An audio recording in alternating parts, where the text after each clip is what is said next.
You know, every single year, thousands of people taking the PTCB exam lose points, easy points, on questions they should have gotten right.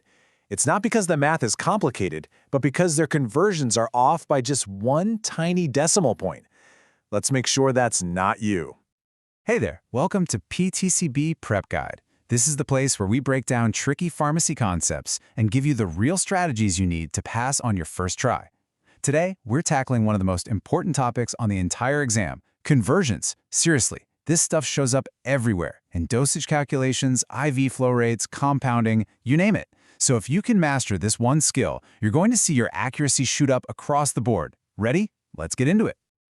All right, we're going to start with the metric system. Why? Because it's the absolute bedrock of all pharmacy math. Seriously, think of this as your first easy win. You lock this down, and I promise everything else gets so much simpler. So check this out. The best part about the metric system is how logical it is. It's all built around the number 1,000. It's like a ladder. For weight, we climb up from the tiniest unit, micrograms, to milligrams, then grams, and all the way up to kilograms. For volume, it's the same idea, going from milliliters to liters. Every single step you take up or down this ladder is just a factor of 1,000. And that brings us to the golden rule. This is the one thing you need to burn into your brain until it's automatic. To get between any of these metric units, you just move the decimal point 3 places. That's it. The only question is, which way?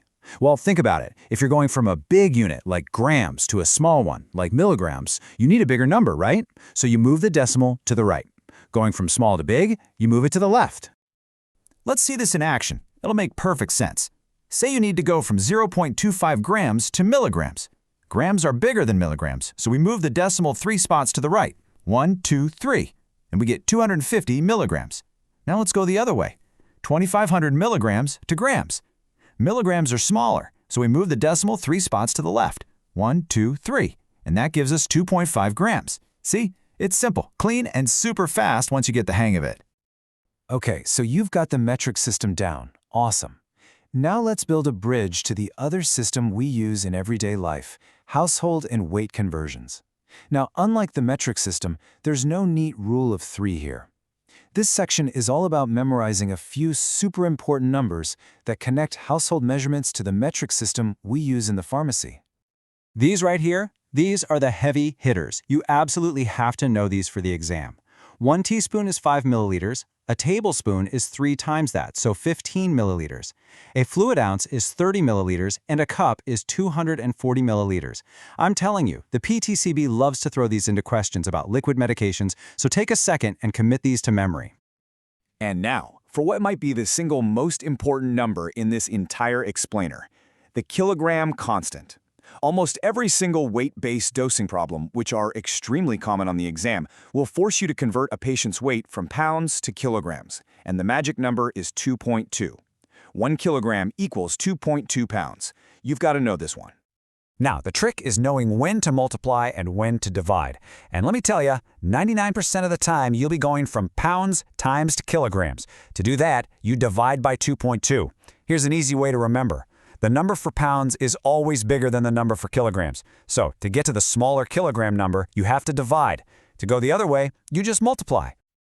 All right, let's chat about temperature for a second. Now, full disclosure, these questions don't pop up nearly as often as weight or metric conversions. But are they fair game for the PTCB? Absolutely. So we want to have these formulas ready to go in our back pocket just in case.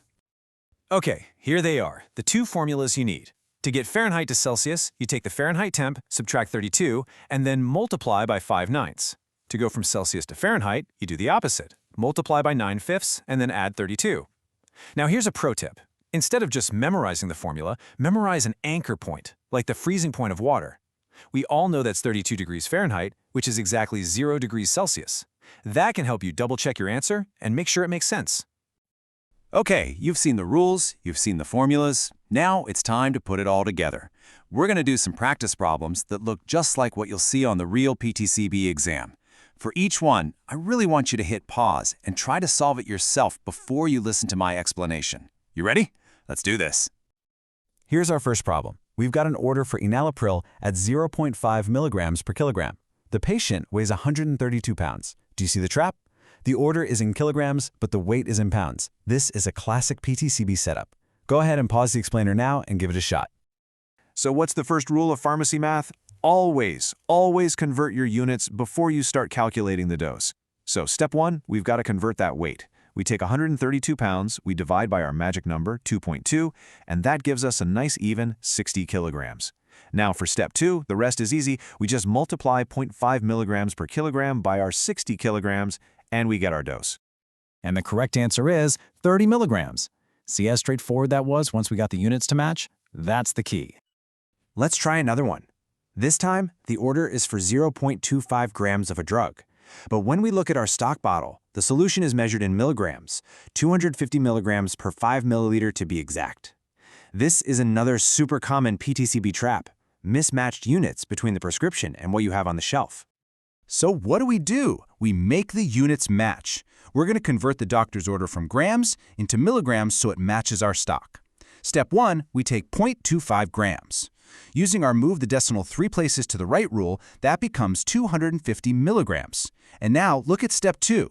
This isn't even a calculation anymore. The order is for 250 milligrams, and our bottle is 250 milligrams in 5 ml. Which means the correct volume is simply 5 milliliters. By doing that one quick conversion at the start, we turned a confusing problem into a simple matching game. Okay, before we wrap this up, I want to leave you with some final actionable strategies you can take with you right into the testing center. These are the things that will help you nail every single conversion question and avoid those silly mistakes that cost people points.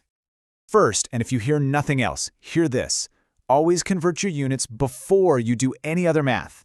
Second, as soon as you sit down, write down your key conversion factors on your scratch pad. Third, if you're stuck on a tricky one, use dimensional analysis. It's the ultimate safety net to make sure your units cancel out correctly. Always double-check your work with micrograms and decimal points. That's where errors love to hide.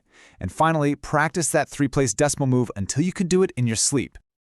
All right, I've put all the key conversion factors together for you on this one slide. This right here is your high-yield study guide. Seriously, get your phone out and take a screenshot of this right now. If you memorize every single one of these, you're going to be in fantastic shape on exam day. So, as we finish up, I want you to ask yourself a question. After seeing all of these, which one do you personally need to practice the most? Is it that metric decimal move? Maybe it's pounds to kilograms. Or remembering how many milliliters are in a tablespoon? Be honest with yourself. Figuring out your weak spot is the first step to making it a strength. And that's a wrap. Thanks so much for watching today's lesson here on the PTCB Prep Guide. If this helped clear things up for you, do me a favor and hit that like button and subscribe so you don't miss out on our next high-yield lesson. And hey, drop a comment below. Let me know if you have any questions or what topics you want to see covered next. Keep practicing, keep pushing, and I'll see you in the next one.